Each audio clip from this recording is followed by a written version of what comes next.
I'd like to welcome Tom Bowers to the stage. Please put your hands together.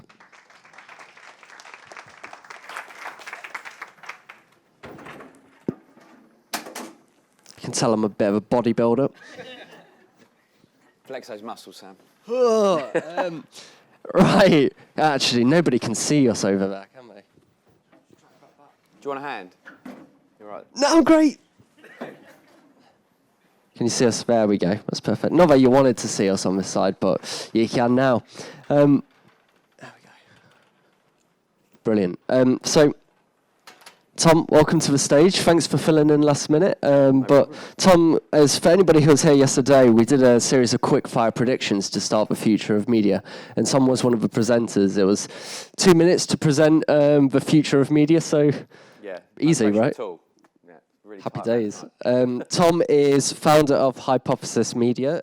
He's a creative innovator in the broadcast audience engagement. Oh. Let's pause that for a second. A creative innovator in broadcast audience engagement and visual innovation. And you have 25 years experience in the media industry. So. Yes, well, I believe so. When you say it like that, it's like, what? Do I? But yes, I do. You've been here for ages. Yeah. To kick things off, we're going to watch a video that Tom has put together to showcase what he's been working on recently and bring this discussion to life a little bit. So I'm going to play that now.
Brilliant.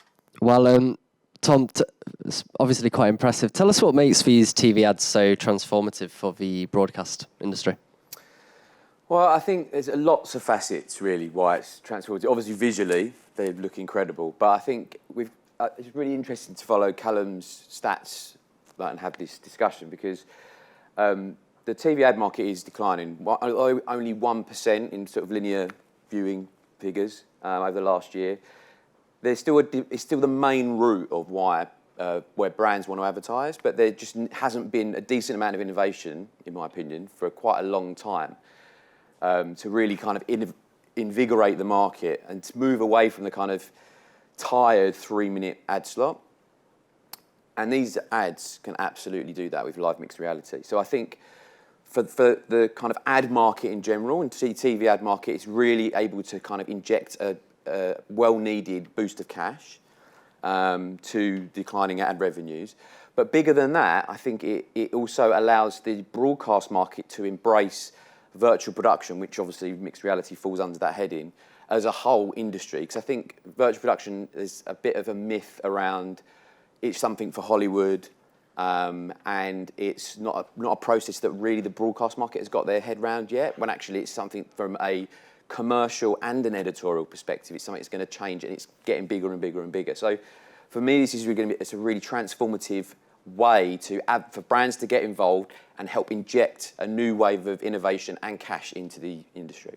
Yeah, for those in the audience who are wondering how on earth you're doing what they've just seen, can you just explain exactly what's going on behind the scenes to make that happen? Yeah, sure. So basically what's happening is that's live character animation, leveraging Unreal Engine, which is obviously synonymous, Epic Games, where most animators and designers are kind of building their characters at the moment. And using broadcast technology that works with Unreal Engine, it converts that and overlays it onto the live broadcast feeds to make it seem like that those animations are actually happening on the pitch or wherever it may be. So there's no headset involved. People watching at home, they're just watching through their TV screens at home. So there's no barrier to entry. People are kind of going, oh, this is a football game I usually watch. What's going on here? And that gets them to ask questions. And I think it's that mixture, hence mixed reality, of why it's really important in terms of transformation that it surprises an audience that's already there. And it doesn't put them in an environment they feel uncomfortable with. And that works at multiple layers, not only from an audience perspective, but also from the production team's perspective. They're like, actually, virtual production, mixed reality, that's not for me. I do live sports or live entertainment. So how those graphics work are in synchronicity with how the TV is already being produced. So it's multiple layered as to why it's important and how it's being brought to life. And obviously what we're seeing is very like US-centric examples, right? NFL games. First time you showed it me, I was shocked because I don't think I've ever seen anything like that in the UK. Who's seen something like that before on UK TV? Nobody. One person. Okay, one person. Strictly on Saturday. Do you see they did? Has anyone watched Strictly? I don't know. Mario dance where they had, and the whole floor was just those things pinging everywhere, and things are running. It was incredible. That sounds mental. But I love it. I didn't see it myself. I should have watched. I'm going to go back and watch the Strictly episode. They have flitted in that area before, but not with a kind of destination moment like you see in what I've just been shown in the US. But they've done a mixture of kind of projection mapping and augmented, and done small kind of add-ons to sort of performance stuff, but nothing kind of like that's a headline moment for a brand activation. Is it for obviously in the US market, are advertisers working with bigger budgets? Is that why it's not in the UK yet, or what do you say to that? I think it's a combination of reasons. There are lots of rights issues to navigate. This is obviously not going to work around a quiz show at 3:00 in the afternoon. It needs to be headline TV content that's got lots of eyeballs, and that the live television content will still draw the big viewership. So, but with that comes with the existing rights arrangements with the Premier League, the UEFA, Champions League that have already been put in place, and certain brands can and cannot work in those restrictions. So it's navigating those rights which aren't in place in the US. That's certainly one of the reasons. But I think it's not proven here yet in terms of what it can achieve. And I think that once we do that one catalytic activation here, I think people will realise the reception. And I think some of the Gillette example is great. I love it, but it is very Americanised, and I don't think it would work over here. I think it's just what it does do is it shows what's possible, and in sort of American jazz handsy way, this is like, well, we can do everything bells and whistles wise, but actually if we narrow it down and do something more in keeping with how audiences will respond to over here, I think it will work really well. So it's getting the tone right. It's leveraging people's experience in this room of the market to kind of create a campaign that uses this kind of technology with the right brand, and that sort of sweet spot of all of those things coming together. That once it happens, I think then it'll be like, oh, this is possible over here, and we can do it. Let's do it, similar, but in our own inimitable way. Is there a concern at all that you have about if and when a few large brands do these activations, that it'll become a little bit of a fad? That has been a concern of mine, but I think because this is part of a bigger transformation for the industry in general. I see the broadcast TV ads being the first phase of transformation with live mixed reality and virtual production as a bigger piece in the market. I think as production teams, creatives, technologists all get their head around what's possible, then there'll be lots of innovation creatively to sort of come up with new ideas of how this can be utilised. And I think because this is just we're trying to funnel this in of like, this is an area where we can start, but I think with creativity, we can kind of go and branch out and do lots of different things in lots of different formats as well, not just sport. I think entertainment is, we touched on Strictly there, but I think there are entertainment formats out there, or even live music events like the Brit Awards, things like that would really benefit from sort of bigger performance-led activations with things like mixed reality. So, and they could be sponsored as well. So I think there's some really exciting ways of being able to do different things with different genres. Obviously, you're one person, and not all the media owners can have their own Tom Bowers, or can they? Maybe. Oh, no, duplicate myself. Okay, maybe. How are other media owners set up in a way internally to be able to do this kind of thing, or like where's the specialism needed? Is a level of upskilling required? I think there's an element of getting Attention, please. The fire alarm is about to be... Brilliant. Fantastic. Going to burn. I think there is just a bit of a skill gap of like what's possible. It's like, this seems too... Wow. This was planned. We are investigating an alarm condition. Brilliant. I'm sure it's fine. I'm sure it's fine. We're not burning in it. We should be fine. I'll try and talk over it. So I think there is a bit of a skill gap in terms of what is possible and what whether this is achievable over here. It's turned into a rave. Of what is possible. But I think once they know that it is possible over here in this territory and it's done in a way with, I think you do need specialists to, like Hypothesis, to be involved to sort of work out what the nuances are between the different markets. And I think there is, once that happens and they know that this is possible, then I think that's when the creativity will come. But it's absolutely key for the agencies to be involved in that chain. And there's a lot of photorealistic graphics going on. The same kind of stuff that we see in the... Bloody hell. Thank you. That's great news. That's great news. Yay. Thank you. Yeah, well, great. We see very high level graphics going on. It seems like we're going to have to use a lot more processing power. How does this make it possible for live TV, which has to go out quickly, right? Well, it's all, it uses different media servers and different real-time engines to make that happen. But once the assets are built, it's just manipulated in a sort of live environment. The graphics are overlaid onto different cameras. So the cameras, when they are taken by the director, and when I say director, it doesn't need a specialist director. This is why equally it's important for the broadcast industry that it upskills people that are already producing this live content. So it will move. The camera's being taken at different points around the pitch or the studio, and then the animation will know that camera's being taken, so it will be that version being played out. So it's very sophisticated. But what people are worried about, I think, from a brand sort of agency perspective is, well, this is a massive campaign that we'd have to put a lot of money into. What's going to happen with all these assets once we've used them once? That's it, we're not going to be able to use them again.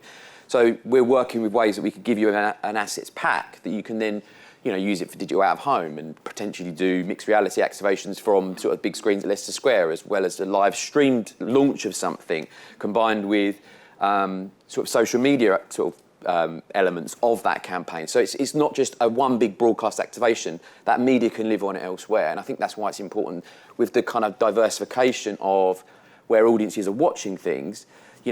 Obviously this is gaming quality graphics, which opens a whole new demographic to go, oh, hang on, this actually speaks to us. Perhaps we'll watch this on linear and find out what's going to go on. And I think there's some real big opportunities there where the brands can kind of land and how they can work in that televisual environment where still most people are watching, where the brands are placing their money. But it's moving into a new era of where different trends are happening. And I think this is to be able to straddle all of those together. Right, it's almost like you see these fake out-of-home ads doing so well on social, or sometimes real out-of-home ads doing really well on social and drawing people in. Is this a lifeline for broadcast to bring in those young viewers? I'd like to think so, because I think, that stat we saw a minute ago with, it's not even in the top 5 of, Gen Z viewing, where their time spent is not on broadcast. So to me, it's like, well, how do we make broadcast relevant for that demographic? We can't rewrite the rule book, but what we can do is we can leverage their understanding of where they are spending their time and go, well, let's see if we can signpost them to perhaps a live sporting match they're watching as well, and blend those two elements together. So they go, oh, that makes it more relevant for me. I perhaps might watch that again. And if that's punctuated on a weekly basis or monthly basis, however frequent, it becomes something that's more relevant to them. So they will tune in. And I'm not saying we're going to change the decline of linear. I don't think that's going to happen at all. But what I do think it will do is introduce new demographics to think that linear is relevant. And I think that is something that's totally missing from everything at the moment in terms of transformation in broadcast. We have time for one or maybe two very quick questions. Has anybody got anything? No, brilliant. I guess final one for me. What are the creative crossover possibilities when you're thinking about broadcast mixed reality ad executions for larger content campaigns? Well, I think I mentioned it just briefly before about digital out of home. I think being able to offer these assets up that are not just for a one-time purpose, which are, they do command a bit of a premium because of the different assets that need to involve to be set up. You need sort of tracking equipment added onto the cameras. So there is some technology that's needed to sort of upgrade the kind of existing live broadcast camera infrastructure that's already there, pitch side or track side, whatever it may be. But it's making sure that it's known that the assets that are being created that, are very sophisticated can be sweated and used elsewhere for, perhaps in gaming environments or, digital out-of-home executions as well. So, and we can customise that. It's not like a rigid pack. We'll be like, well, what's the campaign? What's the reach? What's your intention? And how can we make those animations work across lots of different mediums and innovate in those areas as well by cross-pollinating them? So I think there's a lot of potential. I think, there's a lot of information there about what could be achieved, and we're looking to the US, who are usually about 18 months to 2 years ahead of the curve. But I think it's navigating it in the right way that makes sense for the UK and Europe, and we're just on the cusp of sort of making that happen. Yeah, absolutely. Rupert Shah? Sorry, have you, in terms of Clearcast, how have you spoken to them about how this would be approved and regulated? We've spoken to them on a sort of foundational level to say, look, this is what we're looking to achieve. Yeah. But they said until you've got kind of an actual example of where you want to, or how you want to execute it and around what content, then you need to come back to us once that's, actually sort of on the dotted line almost. Ofcom the same. Like I used to work in compliance at Sky, so we're kind of preempting what they may say in these kind of areas. But until we've got all the elements in place, it's like, well, what the rules are. We can't have this advertising can't be in editorial airtime, so we'd have to signpost it potentially accordingly. We're looking at ways that we can navigate around that with a clear call to action to the audience at home that this is going to be an advert to avoid that blending. So there are some creative challenges there, but I think we are aware of them to navigate them accordingly. Well, a huge thank you to Tom Bowers. Please put your hands together. Thanks, Sam.